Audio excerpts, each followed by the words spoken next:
It's the Gear Tester here, and welcome to part 3 of my series documenting the step-by-step process that I have gone through to modify a Viking hand axe from cold steel.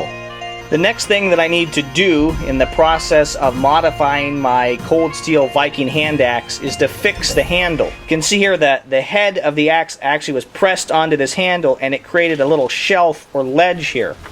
And that's a problem because as you use the axe, okay, the head is going to continue to bite in. It's going to friction fit in further onto this handle, and it's going to split off portions of the handle and probably come off eventually if I don't stop that cutting process into the handle. Really, the axe head should fit around the handle, right? Should friction fit in and lock in rather than starting to bite in here. So I need to carefully fit the axe head, and the first step to doing that is to remove this little ledge. I'm going to be using my Mora Classic Craftsman 612 knife in order to do that. And I'm going to be very careful as I do this. It would be easy to cut too much off. So I need to fix the problem without removing too much wood so the head will still fit easily onto this particular handle, or else I'm going to ultimately end up having to buy another handle as well. The tools that you're going to need to fix your handle, if you need to do that on your particular hand axe from cold steel or tomahawk, are going to be very simple. A small fixed blade knife and some sandpaper will do just perfectly. At least that's all I needed. I'm using here the Mora Classic Craftsman 612 and some sandpaper, and you can see I'm doing this portion of the video in fast forward because I chose to take a significant amount of time to work on this modification. And patience and time are going to be your friends here. Be easy to just kind of force your way through, but you know, you're actually trying to remove actually very little amounts of wood. You can see here I'm trying the axe handle on and off, and I'm worried about that little gap there. And I do that throughout this process a number of times. You're not seeing all the footage or all the time that it took me to do this modification. It's very simple, but it's going to take time.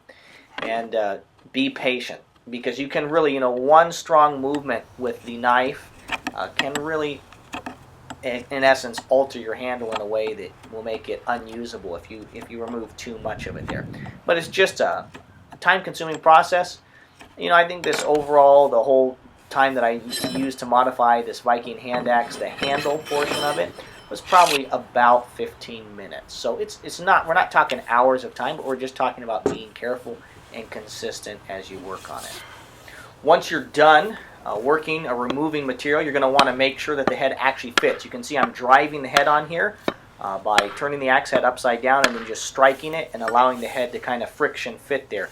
You'll notice that the set screw hole is just maybe 1/8 of an inch removed there. So I think the set screw hole could still work if you want to put that back in, but you can see there was some change there. The next thing you want to do is go out and actually check how well the axe head works in terms of the handle. Make sure the fit is actually the way you want it to be operating. You can see here I'm cutting some wood down, and the modification that I made there worked just perfectly. One of the things that I wanted to test, though, was how well my handle modification worked when I cut large pieces of wood. You can see there that the past little clip that I showed you there was just cutting some limbs off. But here I really worked through quite a large dead tree, and the handle really friction fit well in there. You can still take it off if you're worried about it, but I really wanted to test how well my modification on the handle had actually worked. And you can see it worked just great. In the next installment of my Viking hand axe modification series, I'll be focusing on sanding and polishing the face of my axe head in preparation for the etching process. If you are interested in this series, if you like this past video and you're wanting to be alerted when the next one is produced, I would encourage you to subscribe to my channel. Thank you very much for your views and your subscriptions. My goal is to produce quality video reviews on the topics of shooting, camping, and survival gear. This is the Gear Tester signing off.